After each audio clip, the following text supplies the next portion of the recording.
ഇപ്പോൾ നിയമരംഗത്തുള്ളവർ മാത്രമല്ല, പൊതുസമൂഹത്തിൽ നീതി ആഗ്രഹിക്കുന്ന ആളുകൾ പലരും ആശ്വാസത്തിലാണ്. ഇതുപോലെ ഒരു വിഷയം, ഇത് ഒരുപാട് ആളുകൾക്ക് നേരിടേണ്ടി വരുന്ന വിഷയമാണ്. ആ വിഷയത്തിൽ ഹണി റോസ് എന്ന അഭിനയത്തിന് മുന്നോട്ട് വരികയും ഒരു പരാതി കൊടുക്കുകയും ചെയ്തപ്പോൾ സത്വരമായ നടപടി ഉണ്ടായി. അതിനനുസൃതമായ നടപടി കോടതിയിൽ നിന്നും ഉണ്ടായി.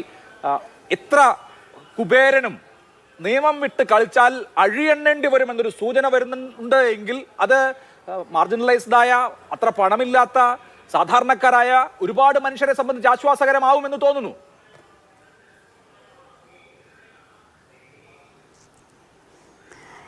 എനിക്ക് അങ്ങനെ തോന്നുന്നില്ല.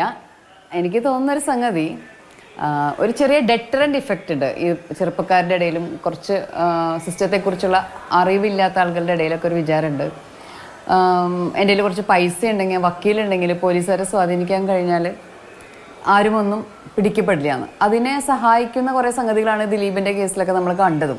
കാരണം വിജയബാബുവിൻ്റെ കേസിലൊക്കെ നമ്മൾ കണ്ടു കഴിഞ്ഞു. കാരണം അവരുടെ പൈസയുണ്ട്, അവർ നാട് വിട്ടു പോകുന്നു, അവർക്ക് എല്ലാവിധ സൗകര്യങ്ങളും കിട്ടുന്നു എന്നൊക്കെ. അപ്പോൾ അതിൻ്റെ ഇടയിലാണ് പൈസക്കാരനായ ഒരാളെ പോലീസ് പിടിക്കുന്നത്. അപ്പോൾ പൈസ ഉണ്ടായിട്ടൊന്നും വലിയ കാര്യമൊന്നുമില്ല. അതുപോലെ രാമൻപിള്ള സാറ് വന്നാലും പോരാ, ചില സമയത്തൊക്കെ നിയമം പിടിമുറുക്കും എന്നുള്ളത് പെർപെട്രേറ്റേഴ്സ് ഓഫ് ക്രൈം, ആരെങ്കിലുമൊക്കെ തെറ്റ് ചെയ്യാൻ ഉദ്ദേശിച്ച് നടക്കുന്നുണ്ട് അല്ലെങ്കിൽ അങ്ങനത്തെ ഒരു ഗിൽറ്റി ഇൻറ്റൻഷനുള്ള മനുഷ്യരുണ്ടെങ്കിൽ അവരിലൊരു ഭയം വരും.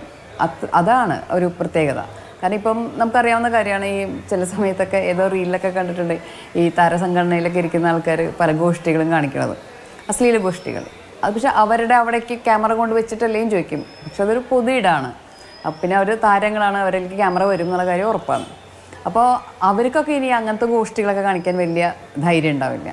അതുപോലെ തന്നെ ഈ സ്കിറ്റുകൾ, സിനിമയിലെ ഈ നടന്മാരൊക്കെ കൂടി തന്നെ അവരുടെ സംഘടനയുടെ ഭാഗമായിട്ടുള്ള എന്തൊക്കെയോ പരിപാടികളൊക്കെ നടത്തുമ്പോൾ, സ്റ്റേജ് ഷോ അതൊക്കെ നടത്തുന്ന സമയത്ത് ആൾക്കാർക്ക് ഈ അശ്ലീലം പറഞ്ഞാലാണ് തമാശ തോന്നുള്ളൂ എന്ന വിചാരം. ഹ്യൂമർ അതാണെന്ന് തെറ്റിദ്ധരിച്ച് അശ്ലീലം പറയുന്ന അല്ലെങ്കിൽ മനുഷ്യ ശരീരങ്ങളെ അപമാനിക്കുന്ന തരത്തിലുള്ള വർത്തമാനങ്ങൾ, ബോഡി ഷേമിംഗ് എന്നൊക്കെ നമ്മൾ പറയില്ലേ, അത്തരം സംഗതികളൊക്കെയാണ് തമാശയായിട്ട് ഒരു പൊളിറ്റിക്കൽ കറക്റ്റ്നെസ് ഇല്ലാത്ത ആൾക്കാർ ചെയ്യുന്നത്. ഇവർക്ക് അഭിനയിക്കുന്നുണ്ട് അതിലൊക്കെ ഭയങ്കര വഷളത്തരം. നമ്മളിങ്ങനെ ഇരിക്കുമ്പോൾ തന്നെ നമുക്ക് ഭയങ്കര ചളിപ്പ് തോന്നുക കേൾക്കുന്ന സമയത്ത്. അത്രയും വൃത്തികെട്ട വഷളത്തരങ്ങൾ അവരിങ്ങനെ പൊതിഞ്ഞ് പറയുകയും എല്ലാവരും ചിരിക്കുകയും അത് അവതാരകനെ പോലും പറയുകയും ചെയ്യുന്നൊക്കെ ഒരുപാട് സന്ദർഭങ്ങൾ ബോബി ചെമ്മണ്ണൂർ മാത്രമൊന്നുമല്ല, ഈ ആളുകളൊക്കെ ചെയ്തിട്ടുണ്ട്. അവർക്കൊക്കെ എതിരെ പരാതിപ്പെടാൻ ആരും ഉണ്ടായിരുന്നില്ല. ഇനി പരാതിപ്പെട്ടാലും കാര്യമൊന്നുമില്ല. പക്ഷെ ബോബി ചെമ്മണ്ണൂരിൻ്റെ കാര്യത്തിൽ ഒരു മഹാത്ഭുതം പോലെ പരാതി കൃത്യമായി തന്നെ ഒരു സെലിബ്രിറ്റിയുടെ കയ്യിൽ നിന്ന് തന്നെ വന്നു.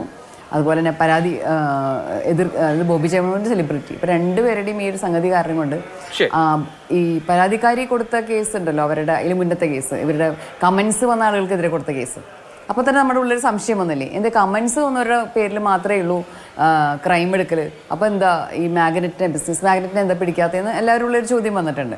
അപ്പോൾ അതിനൊക്കെ വയടപ്പിക്കലും കൂടി കറക്റ്റ് ദിവസങ്ങൾക്ക് ശേഷമാണല്ലോ പിന്നെ ഒരു തീരുമാനത്തിൻ്റെ ഭാഗമായിട്ടൊക്കെയാണ് ബോബി ചെമ്മണ്ണൂരിനെ അറസ്റ്റ് ചെയ്യുന്നത്. സെക്ഷലി കളേർഡ് മാർക്ക് മാത്രമാട്ടോ ചർച്ച ചെയ്യണത് നിങ്ങൾ. പക്ഷെ മാതൃമേനെ എഴുതി കാണിക്കുന്നുണ്ടല്ലോ ദേഹത്ത് അനുവാദമില്ലാതെ സ്പർശിച്ചു എന്ന്. അപ്പോൾ സെക്ഷലി കളേർഡ് റിമാർക്ക് മാത്രമല്ല, അനുവാദമില്ലാത്ത അൺവെൽക്കമായിട്ടുള്ള ഒരു ഫിസിക്കൽ കോണ്ടാക്റ്റ് കൂടി ഇവിടെ ഉണ്ടായിട്ടുണ്ട്. അപ്പോൾ ഒഫൻസ് മോശമല്ല, തിയറി ഇംപ്രസ്മെൻറ്റ് കിട്ടേണ്ട ഒരു ഒഫൻസിലേക്കാണ് മൊഴി വന്നിട്ടുള്ളത്. അത് ചിലപ്പോൾ രഹസ്യമൊഴിയിലായിരിക്കും പറഞ്ഞിട്ടുണ്ടാവുക, മാധ്യമങ്ങൾ കണ്ട മൊഴിയിൽ ഒരു പക്ഷേ അത് ഉണ്ടായിട്ടുണ്ടാവില്ല. അതുകൊണ്ട് തന്നെ അല്ലെങ്കിൽ നമുക്കത് കാണാൻ സാധിച്ചിട്ടുണ്ടാവില്ല. അപ്പൊ അതുകൊണ്ട് കേസ് മുന്നോട്ട് വരുമ്പോൾ അതും കൂടി സ്വാഭാവികമായിട്ട് അവർ ഡയലോഗ് അടിച്ചുകൊണ്ട് സ്റ്റേറ്റ്മെന്റ് കൊടുത്തിട്ടുണ്ട്. അതുകൂടി അനുസരിച്ചായിരിക്കും കോടതി വിധി. ഞാനും വായിച്ചിട്ടില്ല, കോടതി വിധിയുടെ ചില ഭാഗങ്ങൾ മാത്രം കിട്ടിയിട്ടുള്ളൂ. അതിലും ഈ കാര്യം പരാമർശിക്കുന്നുണ്ടാവും. ഞാൻ അതിലേക്ക് വരാം.